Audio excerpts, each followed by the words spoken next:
மாயா ஒரு ட்விட் பண்ணிருக்காங்க. அது என்ன ட்விட்னா, என் ரசிகர்களே என்னை மட்டும் ரசியுங்கள், என்னை சுத்தி இருக்கவங்களையும் ரசியுங்கள், வெறுப்பை யார் மீதும் காட்ட வேண்டாம். அட பாவி, என்னடா இது, யார் மேலே வெறுப்பை காட்டாதீங்க, எல்லாரும் ரசிகன்னு சொன்னாலே முடிஞ்சு போயிருக்கும். அது என்ன என்னை மட்டும், அது ரொம்ப இடிக்குது, என்னமோ ஒரு மாணி இருக்கு, வன்மத்தை கக்கிறது பயங்கரமா கக்கிட்டு இருக்கு. கிட்டத்தட்ட உள்ள வீட்டுக்குள்ளேயும் சரி, இப்படி மறைமுகமா பேசி தன்னை யாராவது தூண்டி விட்டு அவங்களை பேச விட்டு மோத விட்டு வேடிக்கை பார்ப்பாங்க. அதே மாதிரி இந்த கமெண்ட் ட்விட்டர்ல போட்டுட்டாங்களா, இதுக்கு சப்போர்ட் பண்ணி ஆதரவா யாரெல்லாம் என்னென்னமா கொழுந்து விட்டு எரிய போது சொல்லி பொறுத்து தான் பாக்கணும். சில 105 நாள்ங்கிறது மரண படுக்கையே மறக்காத சம்பவம். ஆமா, உனக்கு மட்டும் இல்ல தாயே, கிட்டத்தட்ட அங்க இருக்க கண்டஸ்டன் எல்லாத்துக்குமே தான். ஏன்டா இந்த ஷோ, ஏன்டா இந்த சீசன் பார்த்துட்டு இருக்க மத்த எல்லாத்துக்குமே அந்த அளவுக்கு வச்சு செஞ்சுட்டு கிட்டத்தட்ட ஒரு சூப்பரான கேம் மொக்கையா கொண்டு போயிட்டேன். அதுதான் மனசு கொஞ்சம் கஷ்டமா இருக்கு.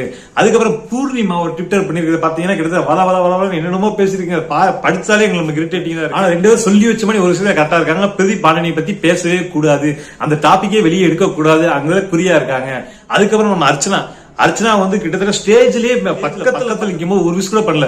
நம்ம அர்ச்சனா மணியா இருக்கட்டும், யாராவது வின் பண்ணா நல்லா இருக்கும், இவங்க 2 பேரும் வின்னர்ல ரொம்ப சந்தோஷப்படும். நான் எனக்கு கிடைக்கலன்னு பரவாயில்ல, அர்ச்சனா கிடைச்சா ரொம்ப சந்தோஷப்படும். இந்த மாதிரி ஏதாவது ஒண்ணு மிஸ் பண்ணிருக்கலாம். நான் எதுவுமே மிஸ் பண்ணாம கடைசியா வந்து இதுவே நான் ஜெயிச்சிட்டேன், நான் மட்டும் ஜெயிக்கல, நம்ம டைட்டில் வின்னர் விக்ரம் ஜெயிச்சிருக்காரு அப்படின்னு சொல்லி இந்த கிரீட் பூரா மத்தவங்களுக்கு கொடுத்தே தவிர அர்ச்சனா அப்பவே ஒன்னத்தை கக்கிட்டேன். சரி, அதுக்கப்புறம் கிட்டத்தட்ட பிக் பாஸ் முடிஞ்சு இத்தனை நாள் கழிச்சு நீங்க ஒரு ட்வீட் பண்ணிருக்கேன். கிட்டத்தட்ட அது எப்படி, உன்னோட செடி ஏதாவது வாடி போச்சுன்னா என்னை கூப்பிடு, நான் வந்து தண்ணி ஊத்தி வளர்க்குறேன் அப்படின்ற என்னமா குடும்பம். ஒரு பொண்ணு விட் பண்ணிட்டு வந்தா இப்படியா விஷ் பண்ணுவாங்க. கிட்டத்தட்ட அவசரம் மாதிரி விஷ் பண்ணிருக்கேன். வன்மம் கிட்டத்தட்ட வீட்டுக்கு வெளியே வந்தாலும் வன்மம் தான். விஷ்ணு தாங்க இவங்க எல்லாம் கரெக்ட்.